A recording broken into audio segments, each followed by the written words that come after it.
America, it's Hugh Hewitt. Thank you for listening to the Hugh Hewitt Show. Senator Tom Cotton joins me from Arkansas. Good morning, Senator.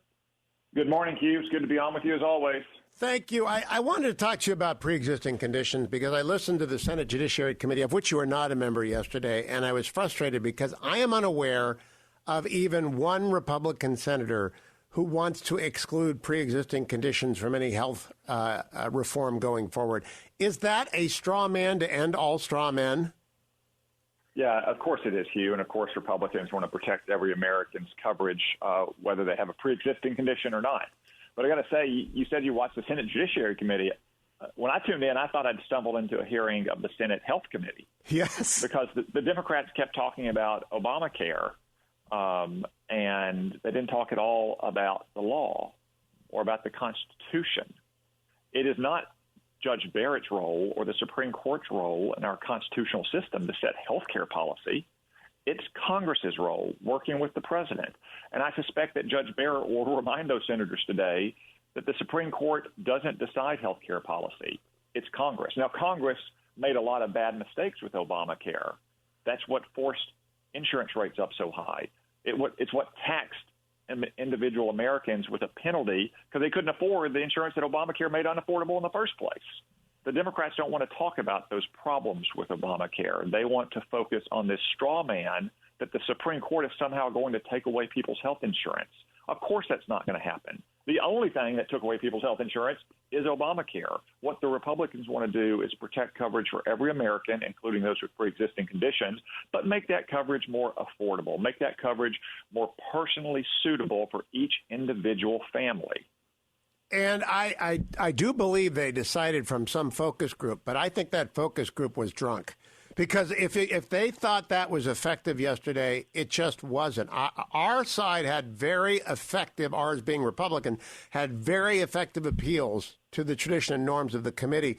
Now, Ruth Bader Ginsburg, when she appeared in 1993, developed the Ginsburg Rule, which is that a nominee must never comment on a matter that might come before the court or is a live controversy. Do you believe, I do, but do you believe that prevents her from saying that she will recuse herself in any controversy? Because that is to decide the controversy. Well, yes, Hugh, because there's a legal standard in the federal code that determines when a judge should or should not recuse herself. But more broadly, Hugh, I would simply say, of course, a justice cannot recuse himself or herself simply because the president who nominated that justice is a litigant or his administration is a litigant. Otherwise, you'd have people recusing themselves for years and years. And there's a longstanding precedent to include justices like Elena Kagan and Sonia Sotomayor deciding dozens and dozens of cases in which Barack Obama or his administration was a litigant. So, of course, Justice Barrett, once she is confirmed, should not recuse herself simply because Donald Trump or his campaign or his administration is a litigant. Now, that's not to pre-decide any specific question, but as a general matter, justices have always decided cases involving the presidents who nominated them. And I believe then a litigant would be deprived of a fair opportunity to make their case on recusal or against it when it arose. Last question, Senator. I may bore my audience to death, but the prospect of court packing is chilling. It is destructive of the republic. I can't believe Joe Biden won't renounce it. I can't believe your colleagues are trying to talk about it. When will the Senate bring this to the floor and dispatch it? Because honestly, I'd like to see a test vote on this. Yeah, I'd be happy to vote next week when the Senate's back in session on whether or not we should expand the court by 2 or 4 or 6 justices. Let's see what the Democrats think before they know the outcome of this election. But the more fundamental point, Hugh, is that this would be a radical restructuring of our independent judiciary. It would fundamentally undercut the legitimacy of the Supreme Court and our court system. That's one reason not even FDR, at the height of his political power in 1937, was able to pack the courts, simply because he didn't like the outcomes of the court's decisions. And for the Democrats to even be suggesting it's a possibility shows how far to the left they've gone. Because what does a packed court mean? It means a Supreme Court that rubber stamps liberal laws to take Americans' guns, to force them to use their tax dollars to pay for abortion, to dictate how they can worship their own God, to take away their property, sometimes even their home, and give it to well-connected multinational corporations. That's why the Democrats are talking about packing the court.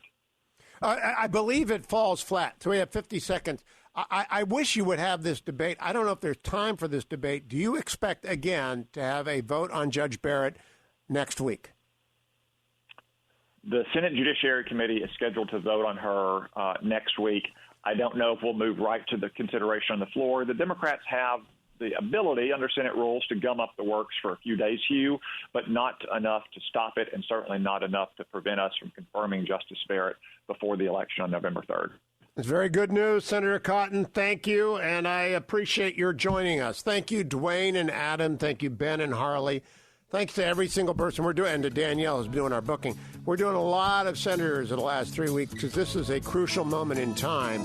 But meanwhile, remember, we need those senators to remain in the majority. LindseyGraham.com, all of them, Martha McSally, Susan Collins, Tom Tillis.